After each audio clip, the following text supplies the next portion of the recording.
अगर आपको रोज़ाना नई नई कहानियाँ देखनी है तो हमारे चैनल को लाइक और सब्सक्राइब कर लें और बेल आइकन को दबाना ना भूलें। एक दफ़ा की बात है, एक सिमिल्स नाम के शहर में राज्य था। वहाँ का राजा बहुत खड़ूस था। वो बस ये समझता था कि मैं सब कुछ कर सकता हूँ, मैं हर काम आसानी से कर सकता हूँ। उसकी ये आदत शहर के सभी लोगों को बहुत परेशान करती थी। राजा की रानी बहुत सालों पहले ही चल बसी थी। राजा की एक बेटी थी, राजकुमारी मीना। वो राजकुमारी पूरे शहर में, पूरे राज्य में सबसे ज़्यादा खूबसूरत थी। मीना को अपनी खूबसूरती पर कभी भी घमंड नहीं था। वो बहुत अच्छी और हर किसी की हमदर्द थी। राजकुमारी मीना अपने बाबा के खड़ूसपन से बहुत ज़्यादा परेशान थी। इसकी सोच राजा से बिल्कुल अलग थी। एक दिन राजकुमारी मीना अपनी दोस्त अलशा के साथ खड़ी हुई होती हैं।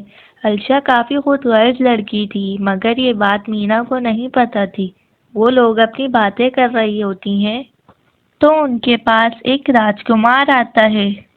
अलशा और मीना जब राजकुमार को देखती हैं तो उन दोनों को ही पहली नज़र में राजकुमार से प्यार हो जाता है। और राजकुमार तो राजकुमारी मीना की खूबसूरती देखकर हैरान हो जाता है। फिर अलशा राजकुमार से पूछती है, क्या आप किसी और शहर से आए हैं? क्योंकि हमने आपको इस शहर में पहली बार देखा है। जी हाँ, मैं साथ वाले शहर क्राइस्ट से आया हूँ। मैं उस शहर के राज्य का राजकुमार हूँ। शेज, मैं यहाँ इस शहर के राज्य में आया हूँ। मेरे बाबा ने इस शहर के राजा से मिलने के लिए भेजा है। जी, मैं आपको अपने पापा के पास लेकर चलती हूँ। क्या आप यहाँ की राजकुमारी हैं? मेरा नाम मीना है। मैं आपको अपने पापा के पास लेकर चलती हूँ। राजकुमारी मीना राजकुमार शेष को राजकुमार के पास लेकर आती है। पापा, ये राजकुमार शेष है। ये पास वाले शहर से आए हैं आपसे मिलने के लिए। फिर राजकुमारी मीना अपने कमरे में आ जाती है और फिर थोड़ी देर बाद वो एक नौकर को बुलाती है। राजकुमार शेष चले गए हैं क्या? नहीं राजकुमारी, वो यहाँ कुछ दिनों के लिए रुकने वाले हैं।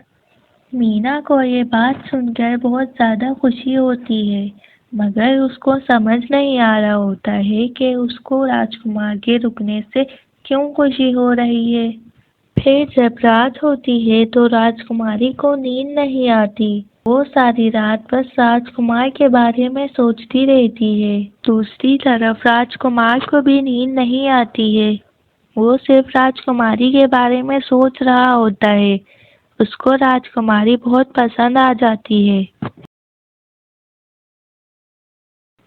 तो राजकुमारी मीना राजकुमार शेष को अपने शहर के सबसे खूबसूरत जगह पर ले जाती है। जब मैं किसी बात से परेशान होती हूँ या फिर मुझे कोई फैसला करना होता है और मुझे कुछ समझ नहीं आ रहा होता है तो मैं यहाँ आ जाती हूँ। जी, ये जगह बहुत खूबसूरत है। वो लोग जब बातें कर रहे होते हैं तो उसी वक्त अलशा वहाँ आ जाती है। वो उन दोनों को एक साथ खड़ा देखकर बहुत जेलस हो जाती है। फिर वो लोग महल वापस आ जाते हैं। फिर शेज अपने कमरे में आ जाता है और खुद से कहने लगता है, मीना कितनी अच्छी है, वो कितनी अच्छी बातें करती है और वो मेरी बिल्कुल सोच के मुताबिक है। मुझे उससे बात करने में देरी नहीं करनी चाहिए।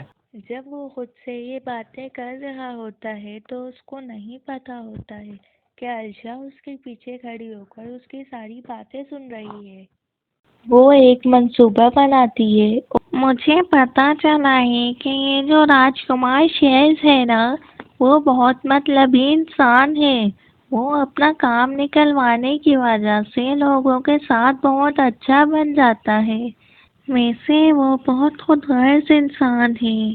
मीना ये सब कुछ सुनकर बहुत दुखी हो जाती है और वो सोचती है कि शायद वो जिस काम के लिए बाबा के पास आया है वही काम निकलवाने की वजह से वो मेरे साथ इतना अच्छा बना हुआ है।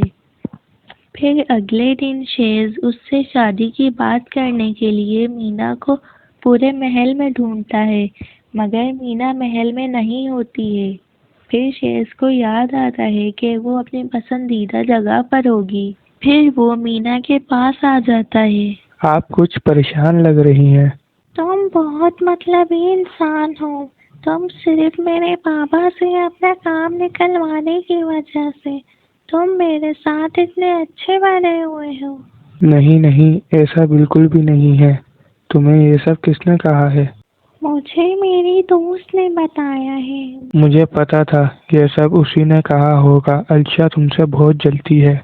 मैं जब उससे पहली बार मिला था तो जब ही मैं समझ गया था। मीना, मैं तुमसे कुछ कहना चाहता हूँ। मैं तुमसे बहुत प्यार करता हूँ। क्या तुम मुझसे शादी करोगी? मीना शादी के लिए हाँ कर देती है। फिर बहुत धूमधाम से मीना और शेष की शादी होती है। फिर मीना शेष की और क्राइस्ट शहर की रानी बन जाती है।